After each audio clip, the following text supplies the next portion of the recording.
Hola, ¿qué tal amigos? Muy buenas noches. Gracias por estar nuevamente con nosotros. Soy Alejandro Marcano Santelli de Sin Filtro por Univista TV. Esta noche ponemos el dedo en una de las figuras más profundas del sistema de justicia venezolano que tanto daño le ha hecho. Aunque Tarek William Saab ya no está al frente del Ministerio Público, su gestión sigue siendo objeto de fuertes cuestionamientos y denuncias que hoy continúan generando controversia dentro y fuera de Venezuela.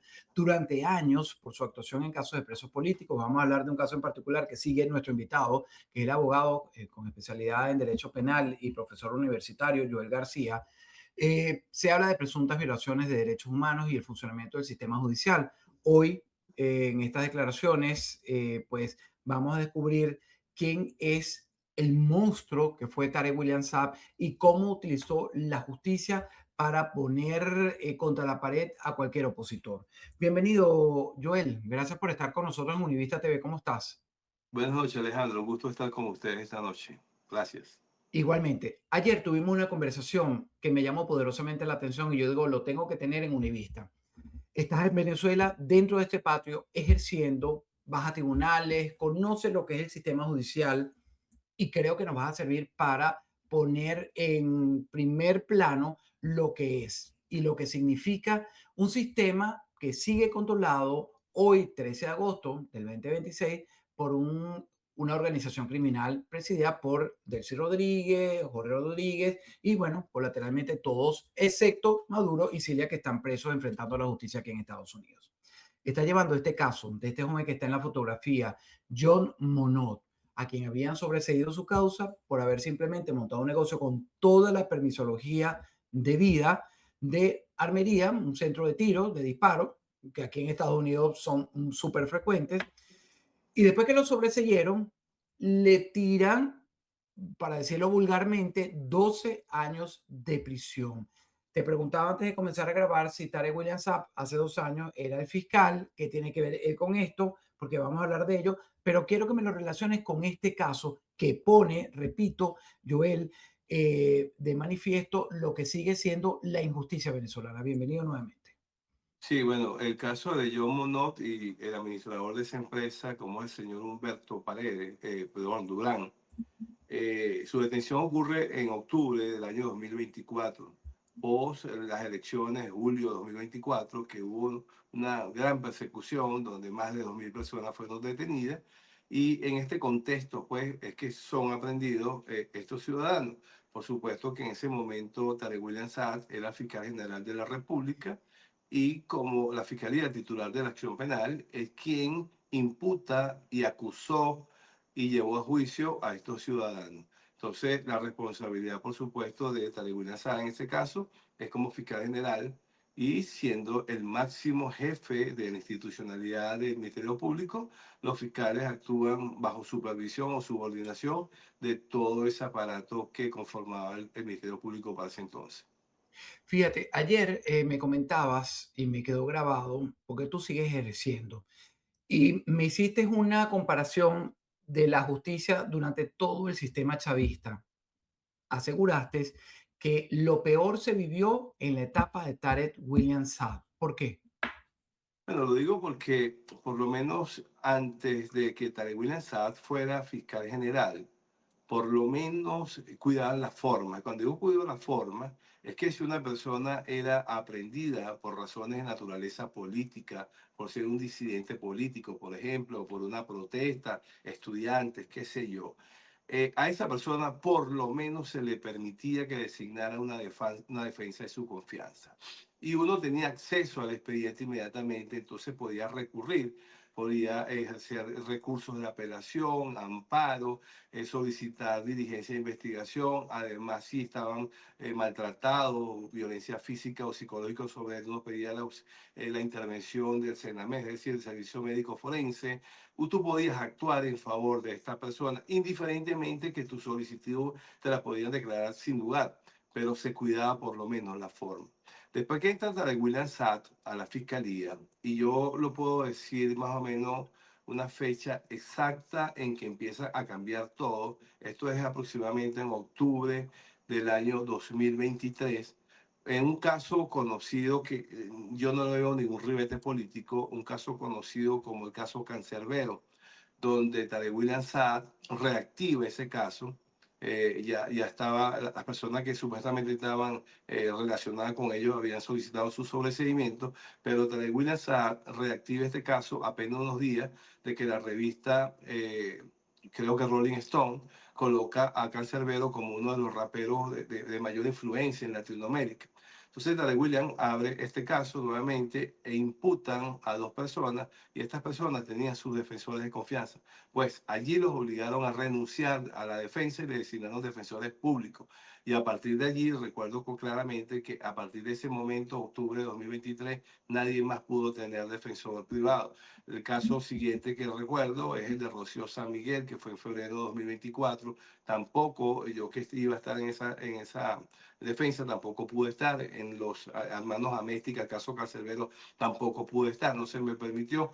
Y de ahí en adelante nadie podía estar porque para mí yo considero que Tarek William Saad era una persona que le gustaba pelear solo, es decir, si no le hacían resistencia, él era el dueño de la narrativa él se imponía, no había forma de contradecirlo, porque si tú no tienes acceso a las actas, si esa persona no tiene defensor, no tienes cómo defenderlo. Y a partir de allí, hasta ahora, que después del año de enero 2000, de este año 2026, 3 de enero, es que ahorita es que están empezando a darle oportunidad a la defensa que se pueda nombrar con estas personas que están detenidas desde hace mucho tiempo. En este canal, en Univista TV, hemos presentado las aberraciones en las que incurren o incurrían el fallecido dictador Hugo Chávez Frías y Tarek William Saab. Aparentemente hay denuncias, no sé si usted me la puede cotejar y No te desmentir, escucho, se quedó congelado. se quedó congelado. Bueno, tenemos fallas de internet. Joel García, abogado, está en Venezuela y es lo que pasa, no solo en mi país de origen, sino también en Cuba, es responsabilidad de estos sistemas. Joel, te preguntaba o te hacía el comentario de que esto que estás describiendo, Tarek William Saab, tengo algunas denuncias muy repetidas que las hemos mostrado en este espacio, incluso aberraciones, tanto el dictador fallecido Hugo Chávez Frías, sus gustos personales, apetencias sexuales, que creo compartía con Tarek William Saab. En ellas, no solo la parte sexual, sino morbosa, aparentemente iban a cárceles a intimidar a los presos políticos a las 12 de la noche, le hacían cosas indebidas a los presos que las presenciaban algunos de los protagonistas. Repito, Hugo Chávez Frías, ¿hay conocimiento de eso? ¿Has escuchado eso en algún momento de tu historia de trabajo de estos personajes, en particular de Tarek William Saab también? Bueno, escuchamos a Perkin Roche, a Superlano, que Tarek William Saab lo hizo salir a horas de la madrugada del SEBIN, allá en el helicoide, los trasladaron hasta la sede del Ministerio Público para interrogarlos a esa hora de la madrugada. Yo ayer estuve en una audiencia donde escuché a varias personas decir que Tarek William Saab iba hasta los centros de reclusión donde estaban ellos para interrogarlos, ofenderlos, vejarlos en horas de la madrugada, porque le gustaba mucho las horas de la madrugada. Tengo pleno conocimiento en el caso de los hermanos Amésticas, acusados por el caso Canserbero, que también visitaba el CONAS allá en Quinta Crespo en horas de la madrugada para interrogarlos y hacerlo grabar videos. Eso es público y comunicacional, muchas personas que lo han dicho. En el caso de los hermanos Amésticos me lo han dicho a mí de primera mano, que eso sucedía y son varios los que lo han dicho. Ayer lo escuché en la audiencia que estaba en una audiencia de juicio donde todos los presentes estaban allí, escucharon a viva voz como los imputados decían que Tarek William Saab los visitaba en horas de la madrugada para interrogarlo y ofenderlo. Es decir, ayer un militar que es de nombre Ángelo Heredia decía como Tarek William Saab le decía, te vas a podrir en la cárcel, tú eres un traidor, no sé qué cosa. Igualmente a mi defendido también los visitó, en estos casos son los hermanos César Ciero, son militares, un teniente coronel y un coronel que están procesados en ese caso, también los visitó en horas de la madrugada para intimidarlos y hacerlos grabar videos. Cuando se habla de esas agresiones, según la información que yo manejo de parte de periodistas de investigación que ha presentado denuncias, incluso en este canal y en mi canal de YouTube, Jorge Castro, asegura que incluso los violaba a esas horas de la madrugada y los grababa, los tenía en video y con eso los chantajeaba. ¿Puede ser Bueno, posible? Eso sí no te lo puedo aseverar porque no lo he escuchado de ninguno de los presos que me han comentado ellos. Lo que sí sé es que los interrogaba, los vejaba, los ofendía, pero llegar a ese extremo no sería irresponsable de mi parte decirlo. Claro, no, y si no tiene los detalles, evidentemente, y entiendo además que está en Venezuela. Fíjese, es un monstruo, Tarek William Saab, porque salirse de los protocolos, los interrogatorios deben ser en horas del día, en horas de oficina, con representantes de sus abogados, pero no de la manera que usted lo está describiendo.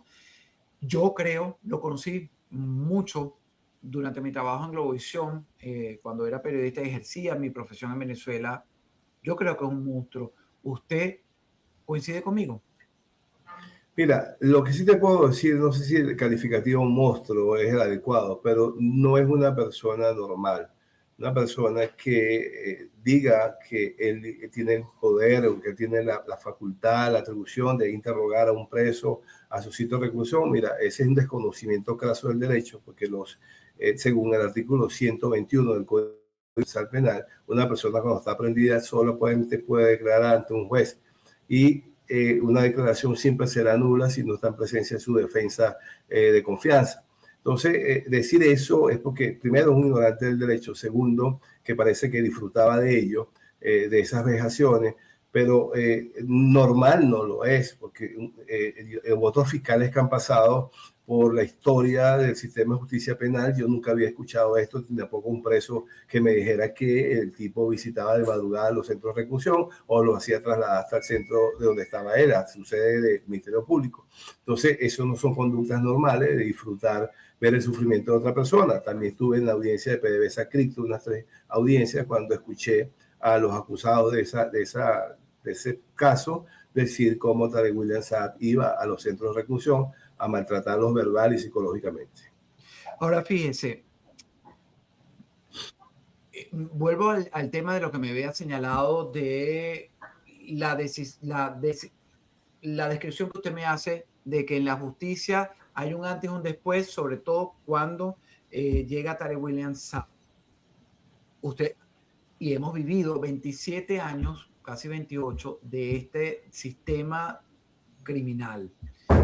¿Qué se hacía antes y qué se hace ahora? Y qué se hace además ahora, después de la salida de Tarek William Saab, porque después del 3 de enero lo remueven, le dan un cargo de compensación, pero ahora está diluido, pero no tiene ese poder que tuvo en el manejo de presos políticos, que siempre fungió como una carta de negociación para todos los sectores. Te castigo, te encierro, si es una empresa, lo que sea. Era como el arma más poderosa para tener controlado a todos y cada uno de los que pensaban levantar la cabeza y osar oponerse al sistema.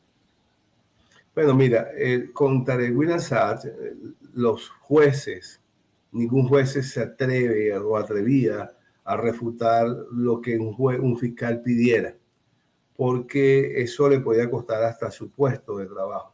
Es decir, que infundió miedo a todo el sistema. Era el mandamás. En todo el sistema, porque los mismos jueces dicen que, bueno, que hay que decirle amén a todo lo que pida el Ministerio Público. Y eso se logra solamente con temor o con poder que pueda tener, la influencia que pueda tener sobre ese sistema de justicia. Ahora, bueno, estamos viendo unos sutiles cambios, sin embargo, todavía no veo cambios sustantivos verdaderamente. Esperemos que se logre, que lleguemos a ello, pero haber salido de Tarek William Saab fue un gran logro, ¿Lo atribuye al 3 de enero, ese logro? ¿No hubiera ¿Sí? ocurrido si no se hubiera desarrollado este evento de la intervención y la extracción quirúrgica por parte de Estados Unidos de Maduro y de Cilia Flores? No hubiese salido, porque es que le funcionaba perfectamente al régimen Tarek William Saab. Su salida y este tutelaje de Trump, ¿confía usted que, aunque utiliza la palabra sutiles cambios, o las dos palabras, sutiles cambios, estos cambios sean progresivamente a mayor?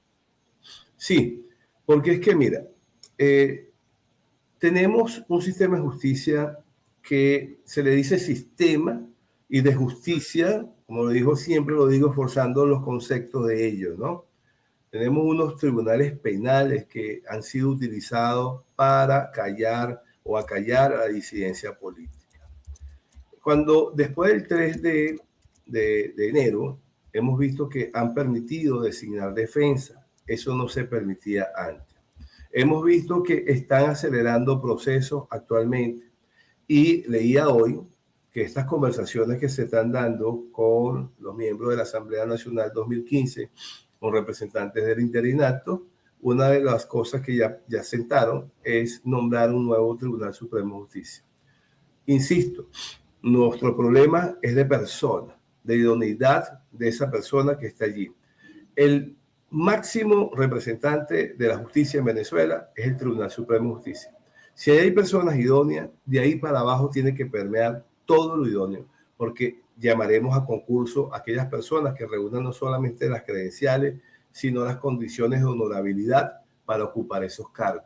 Igualmente en el Ministerio Público. Si nosotros logramos eso, nosotros vamos a tener un sólido sistema de justicia. Y yo confío plenamente en ello. Si no fuese así, yo dejaría de seguir dando clases en las universidades porque no tendría sentido enseñar derecho en un país que ya no quiere ejercer, no quiere hacer valer el Estado de Derecho.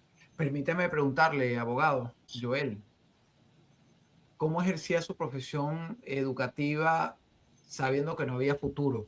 Por lo que me ha dicho, nos ha contado aquí en Univista TV, el 3 de enero para usted cambió, le abrió esa lucecita, como a mí en particular, al final del túnel, que creo que le estamos pidiendo. ¿Cómo sobrevivía como abogado en el ejercicio penal y educando a unos estudiantes que iban a ejercer en medio de una narcodictadura? Fíjate que siempre he tenido una esperanza, una convicción de que nada es eterno. Siempre algo tiene que cambiar. Por supuesto que mi deber en un estrado de una universidad es enseñar el deber ser, lo que se debe hacer. Y con mi experiencia en el litigio les enseñaba lo que no debería hacer y se lo traía con ejemplos no teóricos, no contados por otros, sino vividos por mí. Cuando le decía esto sucede porque tengo la prueba en mano. Porque habría que formar hombres capacitados, hombres honestos, hombres cuya ética sea su brújula para enfrentar el día del cambio. Es decir, había que estar preparado para cuando llegasen los cambios. No esperar que llegaran los cambios para prepararlo. Y en eso ha sido mi sentido, de preparar a esa juventud, a esos profesionales del derecho de relevo, pero que tengan un sentido ético y que su norte, ¿verdad? No solamente sea la ética, sino la Constitución y la ley. Enseño el deber ser, pero sin mentirle lo que estamos viviendo y se lo enseño desde la experiencia. Fíjese, Tarek William Saab, en la historia del chavismo, tuvo contacto incluso con miembros de la ETA, de esta organización terrorista. Realmente cuando usted me señala que fue un gran logro su salida, que se debe al 3 de enero y la intervención de Estados Unidos, Tarek William Saab era la única pieza que necesitaba ser removida del sistema de justicia venezolano o falta mucho por depurar. Fíjate, era una pieza fundamental porque la Fiscalía es el titular de la acción penal. Si la Fiscalía no solicita órdenes de aprehensión, de allanamiento, de aprehensión, es decir, si no conduce ese expediente, y como te dije antes, que lo que dijese el Ministerio Público era santa palabra, esos cascarones vacíos de expediente que no tienen sustento alguno, pero eso pasaba cualquier prueba, porque ningún juez se atrevía a decir eso no sirve. Entonces, es un gran logro porque ahora, por lo menos, estoy viendo que están cuidando un poquito, pero un poquito nada más esa forma y ese sustento de los expedientes. Fue un gran logro porque este señor verdaderamente cometía demasiadas arbitrariedades.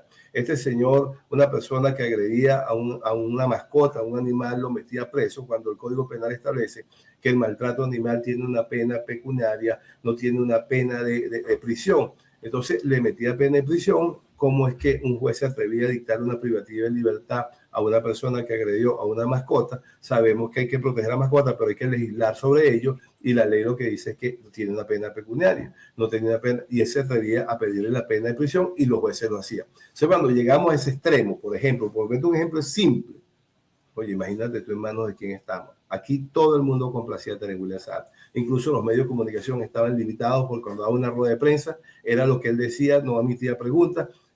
Era lo peor que pudo haber pasado por el Ministerio Público, se llama Tarek William Saab.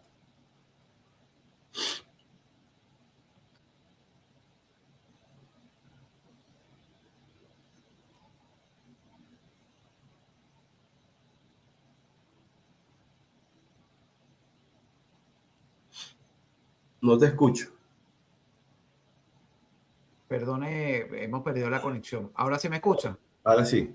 Ok, que imagínense que le agradezco, le decía que agradezco su valentía de estar haciendo esta denuncia en medio de su ejercicio y viviendo en Venezuela y con estos cambios sutiles, como usted dice, que se produce. Anoté la palabra porque es real, hay cambios sutiles.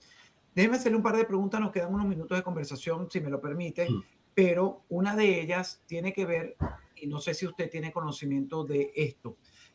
Tarek William Saab, así como lo tuvo Cilia Flores, Maduro, tenía mucho contacto con los familiares de los Castros en Cuba. ¿Cuál es la influencia de Cuba o cuál sigue siendo la influencia del régimen cubano en el sistema judicial venezolano? Bueno, no conozco Cuba de ir, pero sí he leído sobre ese sistema que se ha mantenido por ya más de 60 años. Yo creo que la misma receta que ellos le dio oportunidad de mantenerse fue aplicada en Venezuela. Aquí fueron desmantelando principalmente la clase media. Después, eso de no permitir defensa privada, eso es propio de ese sistema cubano. Aquí Cuba se metió de lleno desde el deporte, la medicina, la educación, el registro de notarías, todo estaba en manos de los cubanos. Es decir, la experiencia que tuvo Cuba para mantenerse en el poder durante tantos años fue aplicada como una receta en Venezuela y los venezolanos nunca creímos que eso se iba a aplicar aquí. Yo recuerdo todavía a Chávez incipiente que nosotros decíamos, no, pues eso ocurrió en Cuba, en Venezuela eso no puede suceder y fueron haciendo todo hasta un estado comunal que lo tenemos actualmente, un estado que no aparece en la Constitución, pero lo tenemos sentado así como un estado comunal. La relación de Luis Ortega, de Tarek William Saab, Luis Ortega que además ahora está en España, en el exilio, en algún momento fue incorporada, normalizada por el interinato que presidía Juan Guaidó, que además tiene responsabilidades en muchos de los daños que se le hicieron a familias, justificando su prisión simplemente para pagar facturas. Para usted, ¿cuál es la relación de estos personajes en lo que fue esta estructura criminal? Mira, no solamente de ellos. Tú te pones a ver desde que llegó Chávez quiénes fueron sus fiscales generales. El Ichiguerra quizás no tuvo mayor actuación, pero desde Isaías Rodríguez, después vino Luis Ortega, después todos los que han venido después de Isaías Rodríguez hasta la fecha, todos tienen responsabilidad porque en todas esas épocas se han cometido desmanes, en todas. No hay ninguno que pueda salir incólume de ello. Si bien es cierto que Luis Ortega Díaz en el año 2019-2020 pues tuvo una reacción hacia el gobierno, no hay que olvidar que todavía hay personas presas por cuando ella estaba en esa jefatura. Yo estuve en el juicio de Leopoldo López, por ejemplo, estaba Luis Ortega allí, ahí están los comisarios de la Policía Metropolitana, en el caso de Iván Simonovic, ahí están los Guevara, es decir, tanta gente que cayó en esa desgracia de todo este sistema que tenemos. Fíjese, vamos a volver al tema ya en los 4 minutos que nos quedan de entrevista, de este joven, John Monod y su socio, Maracuchos. Este es un caso que no había sido denunciado, según nos contó la esposa en una entrevista que hicimos en mi canal de YouTube, en la que usted participó, no había sido documentado por ninguna organización no gubernamental, ONG. ¿Cuántos más aumentan esa cifra de presos políticos que se conoce nacional e internacionalmente que oscila entre 500 y 600 presos políticos actuales?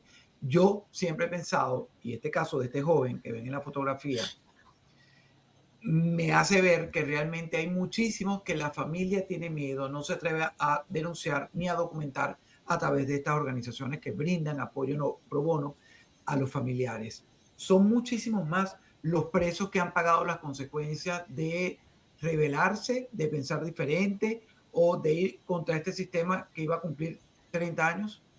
Muchísimos más. La cifra negra es enorme.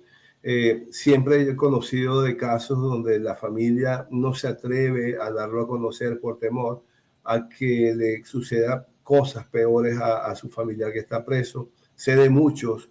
El caso de este mismo, de John Monod, es uno de ellos, de mantuvieron silencio. no hablar de ello, porque siempre le dicen que si habla le va a ir peor, pero hay muchísimos casos y hay otros casos que, si bien es cierto, no son este tipo de que le atribuyen delitos de terrorismo, conspiración, traición a la patria, sino que hay delitos, por ejemplo, de homicidio, el delito de tráfico de droga, etcétera, que tampoco son víctimas de alguien de este sistema que los mantiene presos.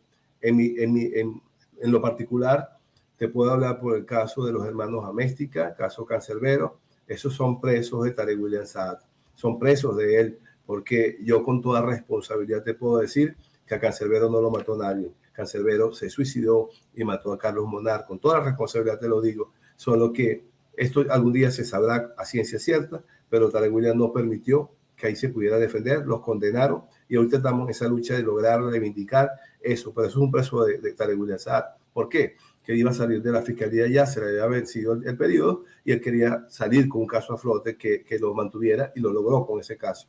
Pero así hay presos de muchos personeros del gobierno que se antojaron de ellos por algún motivo y siguen presos, pero estas personas no lo denuncian o no se consideran presos políticos por estas ONG, porque hay casos de droga, de homicidio, de cualquier otro caso que hayan puesto, cualquier otro delito, pero son inocentes. Joel García, y con esto terminamos. Si usted tuviera hoy frente a usted a Tarek William Saab como abogado y en nombre de tantas personas que aseguran haber sido víctimas del sistema de justicia venezolano, ¿qué le diría? Primero le diría que ese rol que supuestamente ejerció de defensor de derechos humanos en aquellos años 80, 90, era una falsedad. Además que el título de abogado le queda enorme, le queda muy grande y es una vergüenza para el gremio de abogados. Y tercero, de que en este mundo todo el mundo paga su cuenta, nadie se va sin pagar de este restaurante grandote. ¿Te gusta lo que está ocurriendo después del 3 de enero? ¿Te complace realmente profundamente y aspiras a que continúe este trabajo? Bueno, estoy viendo que esto es un proceso, esto no es un acto que vamos a ver resultados inmediatos, esto es un proceso y como todo proceso tiene que llevar sus tiempos, pero estoy confiado de que de esto vamos a salir. Apenas han transcurrido 7 meses de ese 3 de enero y yo creo que con la escogencia de un Tribunal Supremo de Justicia idóneo, con la escogencia de un CNE idóneo, yo creo que Venezuela se puede enrumbar. Muchísimas gracias, abogado. Repito, qué valiente estar expresando sabiendo que las cosas, y me quedo con esta frase robada, con estos sutiles cambios que han ocurrido del 3 de enero, porque no es más que ello, esté en Venezuela ejerciendo la profesión, todavía un sistema controlado completamente por el chavismo. Y esto me permite hacerle, perdone robarle unos minutos, yo siempre hago lo mismo, pero bueno, ya el público me conoce. Todas las instituciones siguen confiscadas por este castrochavismo y eso se está desmantelando. Todavía hay una gran presencia o esos castristas que están ejerciendo y están ocupando puestos saben que tienen las horas contadas. Siguen controlados por esa misma gente. Ha habido cambios de rostro, pero de los sustantivos no ha habido mayores cambios, como te dije, sutiles, pero sigue estando la misma estructura y por eso es que tenemos que apostar. Si tenemos un poder judicial sólido, todo lo demás tiene que funcionar. Es como un ejemplo que yo siempre pido en clase. Yo le pregunto a los estudiantes que si están de acuerdo con la pena de muerte. Muchos dicen que sí, otros dicen que no. Yo nunca he estado de acuerdo con la pena de muerte, pero yo digo que si hay algún delito que poner la pena de muerte sería la corrupción, porque tú, no teniendo corrupto, funciona todo el sistema del aparato gubernamental. Le agradecemos, Joel García, abogado desde Venezuela. Gracias por acompañarnos esta noche, realmente. Gracias por su valentía nuevamente. Gracias por estar con nosotros en Univista TV y que Dios le premie con libertad para sacar adelante todos los casos que está enfrentando actualmente. Gracias, profesor y abogado. Gracias, Vale. Un placer estar contigo. Igualmente, señores, las denuncias, los testimonios y los cuestionamientos que hemos analizado muestran que todavía quedan muchas preguntas sin respuesta sobre el funcionamiento del sistema de justicia venezolano durante estos años. Al final, la verdad, sustentada con pruebas y dentro del debido proceso, la que deberá establecer responsabilidades y permitir que las víctimas obtengan justicia. Vamos a ver cómo se desarrolla cómo se desarrollan los hechos, pero nada, quiero darles las gracias por haber compartido su análisis con nosotros, al profesor y abogado Joel García, y a ustedes gracias por acompañarnos en Univista TV. Soy Alejandro Marcano Santelli y esto fue Sin Filtro. Gracias, hasta una próxima oportunidad.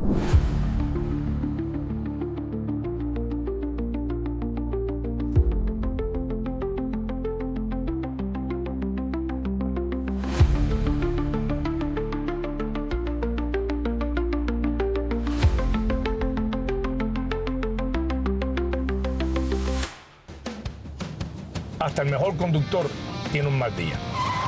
Nadie espera un accidente, pero cuando ocurre, la pérdida se siente. Sin protección, un pequeño instante puede convertirse en un gran problema. En Univista Insurance entendemos lo que está en juego. Con nosotros, tu tranquilidad se convierte en parte del camino. Como Maggi, asegúrate con los mejores. Univista Insurance, su mejor opción.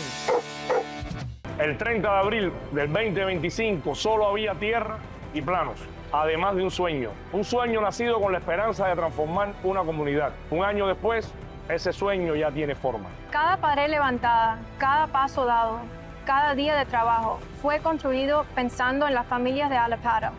Porque cuando una comunidad crece, crecemos todos. Hoy, Unicapro Allapattah representa mucho más que una nueva construcción.